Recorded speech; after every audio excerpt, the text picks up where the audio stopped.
welcome back to the GSL Code. We had already Life taken a 2-1 victory against Paralyzed, and now it's time for CJ Antis' sKyHigh to prove himself. And also a little bit for Squirtle to prove himself, because we haven't seen too many televised matches from him compared to what we've seen in the past. He's got a really cool orange jacket. It's very cold in the studio today, so I don't blame him for wearing that in the booth. Yeah, it looks very different in like he wears a new outfit now, the gray that they have, and it's very different from what we've seen him wear in the past, so it always looks a little bit different there, but like, I have no idea how strong he is these days, to be absolutely honest with you. I can recall in one of his games for my APM videos at the Qualifier, but even then I didn't really watch it. Like, I was just jumping from one player to another to record as many as possible, and I don't know how much in shape he is these days. But he's one of my, or was one of my favorite players back in the days when we were still in the studio, where we had him on such a regular basis. So I want to know what he can do here. The first map is also going to be Autism Stronghold, so one of the newer maps that we see there. Massive, massive map for Protoss versus Terran here too. And sKyHigh, of course, someone who definitely can cause an upset.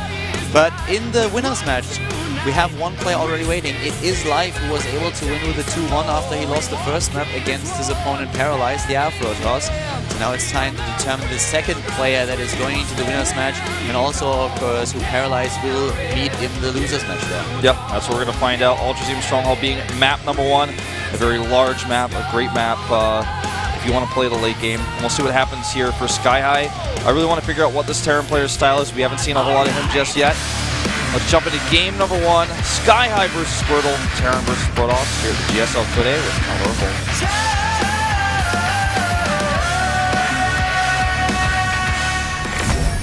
sKyHigh versus Squirtle.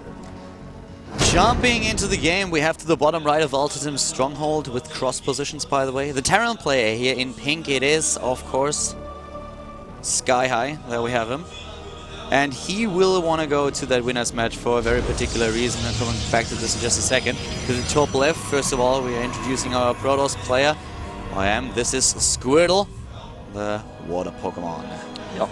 Yeah, and the thing is that sKyHigh has faced Paralyzed actually several times in the past already. Once back in July, where he was playing him in the WCG qualifier here in Korea, and he lost to Paralyzed. Then he faced him again in the Code A qualifier, and he lost to Paralyzed again. So right now in maps, he's actually 1-4 against Paralyzed.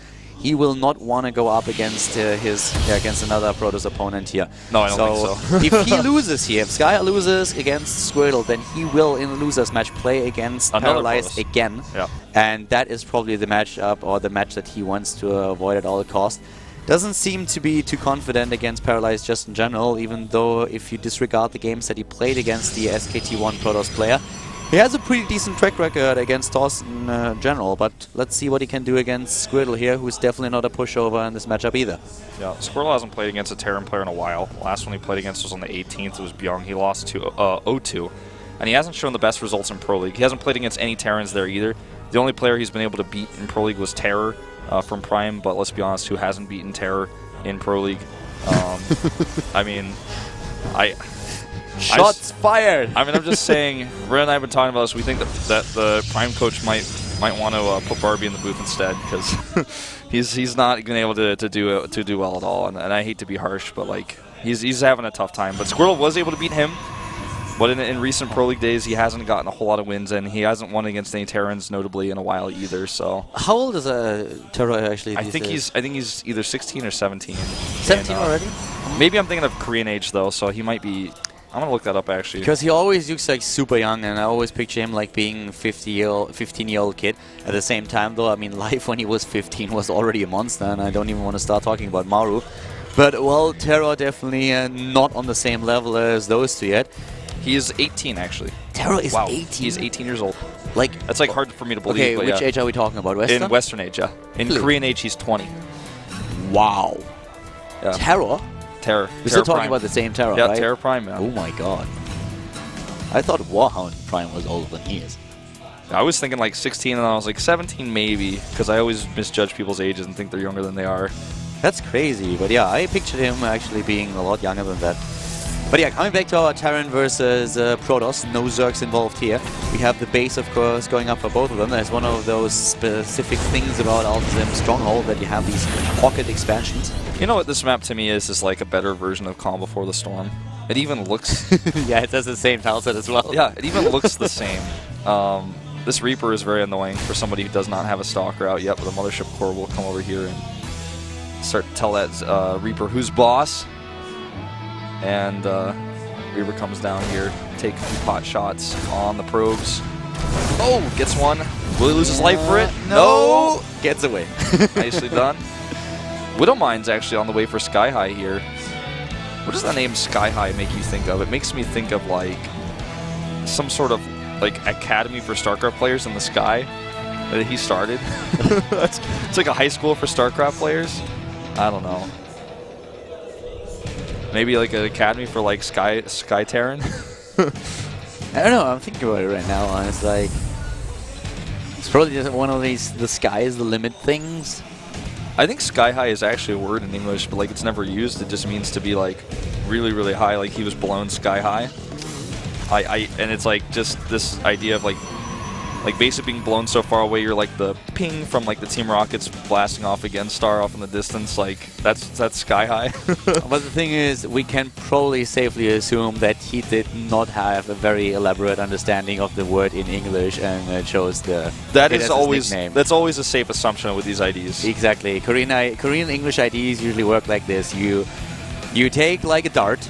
You have an English dictionary, you put that to the wall, and then you throw the dart. And wherever that lands, that's in your ID. I'm really curious why Squirtle chose his ID. Oh, that's definitely a Pokemon. I mean, yeah, it's a Pokemon, but like, is it his favorite Pokemon? Or is it just... Well, it probably is. I mean, he adopted it. His Twitter icon for an eternity was the Pokemon. That's true, actually. Now that I think about it, yeah. I'm very sure that he chose that nickname very deliberately. Good point. Good catch. But then you have someone like Bogus who suddenly called himself Innovation, so I think he started to realize the connotation of his ID. Yeah, he started to realize what exactly that means, and then he just went for another dart. The big mystery for me is still parting. Like, where does that come from? There's so many different types of parting. Well, the thing is, like, you know... Time Warp goes down, but this Widowmine... Oh, there we go. You know how it works with the Korean P and the F, so he might have gone for farting. Yeah, but like, parting, he doesn't seem like farting is almost too silly. It's like we have Boong Boong, okay? But I mean, it's too silly for his personality. You know what I mean? Like, he's like, he messes around and he's like always doing trash talk, but his ID seems like it would be more something a little bit more deadly. The thing with parting is, I casted his very first Code A game that he played ever. That was in that, you know, that side studio that we had in the office where we had the double cast at the same time. And I actually, for a little bit, thought his ID was actually farting. No, I did as well. The first time I cast him, I thought he might actually be farting because it was a typo. I thought that might have actually been the case. And by the way, guys, in case you don't know what we're talking about, Koreans don't really have an F sound, so what they use instead, if they kind of translate an English word that starts with an F into like a Korean spelling, they use the Korean P. Yeah, so that's the closest they have. Exactly. So that's why you have a lot of, when they translate it back, a lot of them make the mistake of just using a P instead of an F. This is why instead of a frappe at a cafe, you can sometimes just order a frappe. That's true. So that's why, like, the idea of us, like, that Parting meant to name himself Farting is not just because we are making this dumb joke or anything. That's actually, like, that has a, there's a back. There's definitely a reasonable assumption. Yeah, I mean, there's a reasonable conjecture to believe that he might actually have done that. Now, with this Widowmine placement, this is really cool because not only does it spot Mothership Core coming out and kill that, but it also will spot any Warp Prisms that come out of the main base.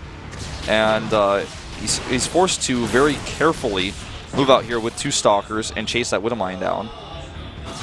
And he's actually going to get it. This is really nicely done here. But I have to say, now he's got an opportunity to kill some of these units. The question is that stim worth it? Is he even going to get both of them against one? I don't think that was worth it. Is it, you think? Yeah, I think so. 2 Stalkers? Hell yeah.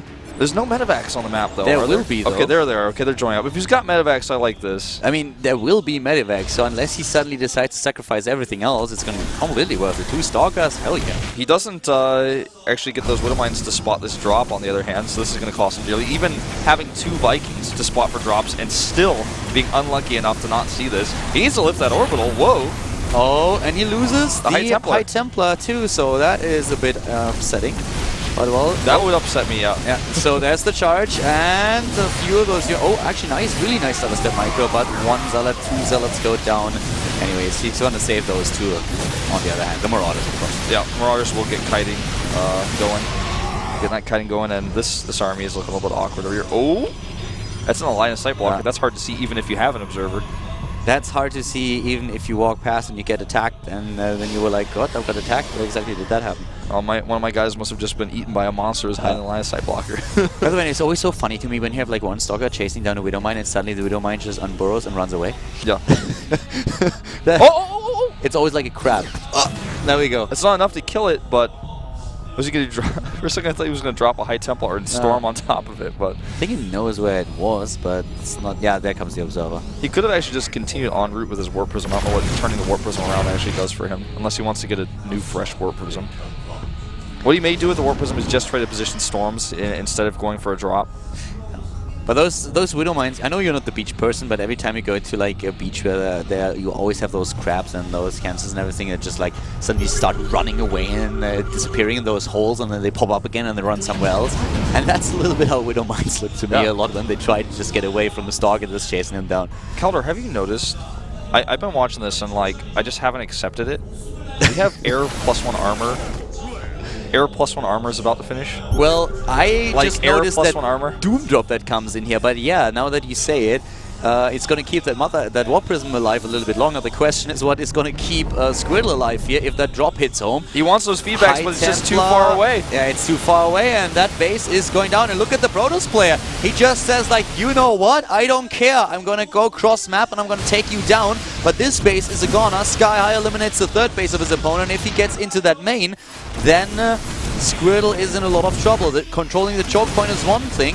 That base at the third has to lift though, and oh my god, those storms. Yep, those storms. Where are the force fields? There's no sentries here. He's just going to walk up the ramp. He needs storms. He doesn't have them. There was no storm on the ramp. That's the one that he needed. There's a storm at the third. Those High Templar having a good time. A little bit of a late lift on sKyHigh's third base. Going to lose that too. Finally a storm, but that is maybe a little too late. Suddenly the Terran army is just going through the entire main base here, kiting back from those Zealots and the one Immortal, and sKyHigh doing a massive amount of damage here. There's a huge warp in the Zealots behind though, and if he can actually catch these units flying away in the medevacs, that would be huge. He's going to lose his Immortal. Protoss army cannot recall. There's no Mothership Core on the map. He's going to lose his Nexus. He's going to snipe the Nexus. Now he moves back. There's still a High Templar, but not with enough energy for another feedback. He needs to catch these drops. If he can do that, maybe he can get himself back in this game, but otherwise, he's just lost way too much. Losing the Nexus, doesn't have a third base now. He doesn't have a Robo. He's got nothing. Harvester count is the same, but we only have a single Nexus here for Squirtle, and sKyHigh is still in possession of two orbitals that will give him the extra mules.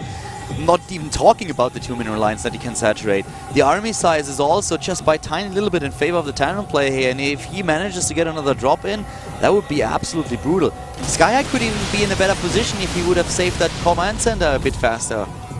You know, the one thing that Squirtle can at least say and rest his laurels on here in this game is that he has the +1 air upgrade for armor. Why does he have that? I mean, yes, it's useful for the Warp Prism. That's a huge investment, and his Warp Prisms are not tanking damage. If a Warp Prism gets spotted in this matchup, it's a goner, generally speaking.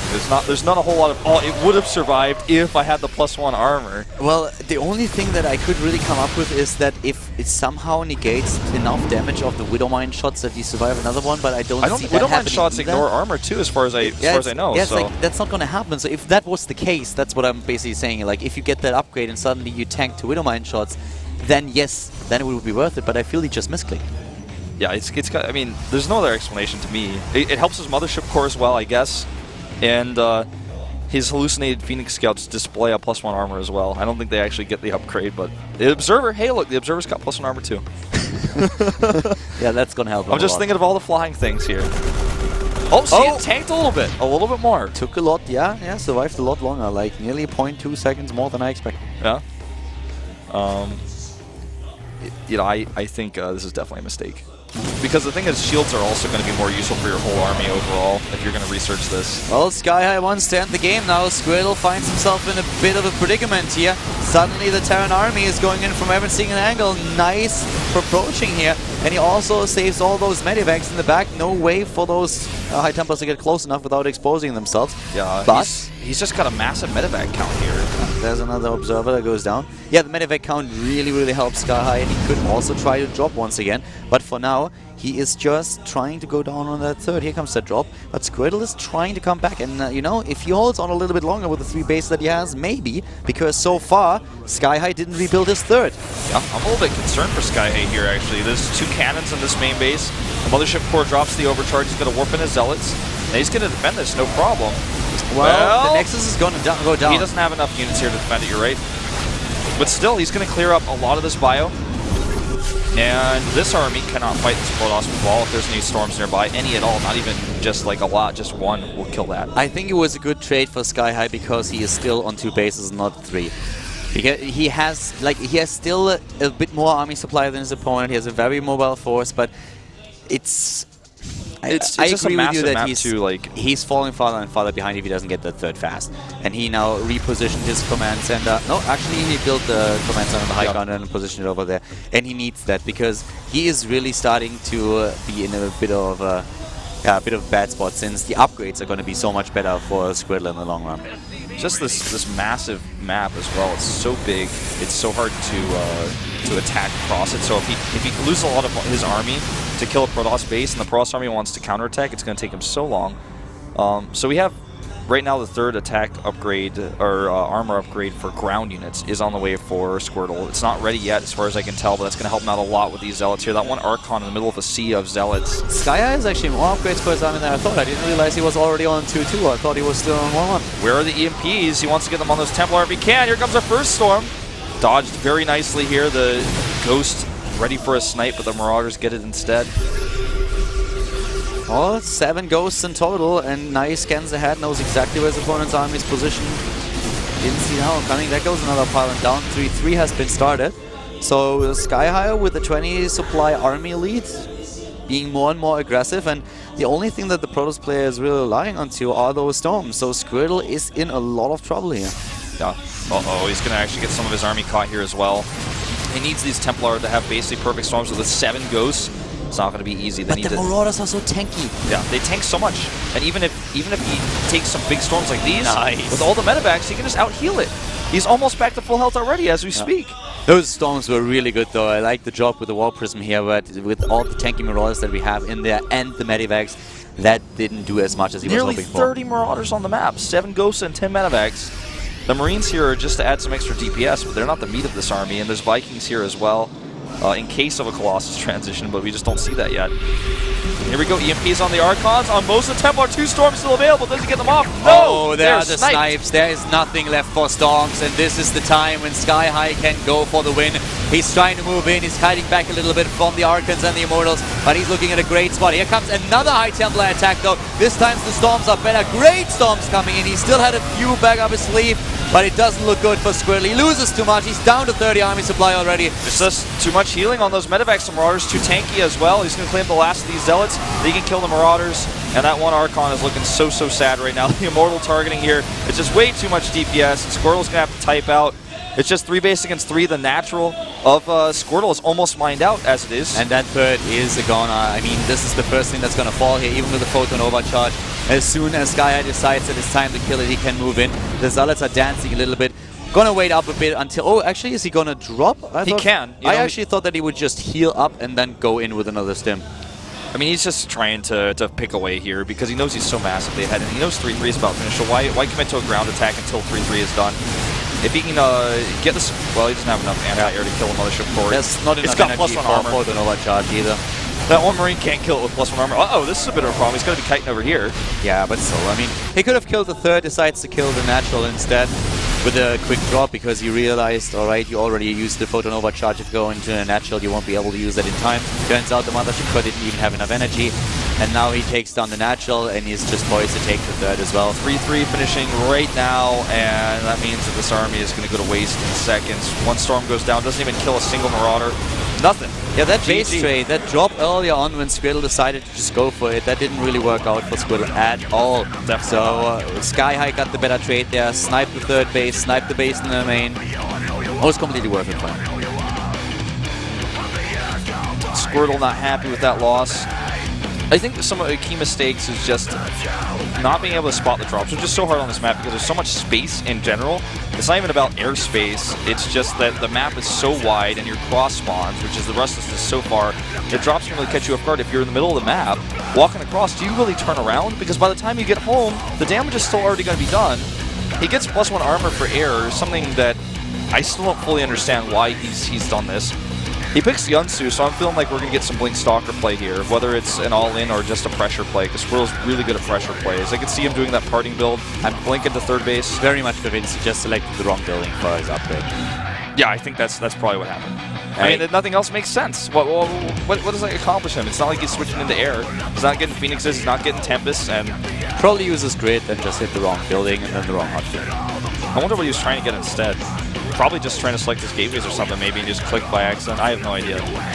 Yeah, whatever it was not intentional.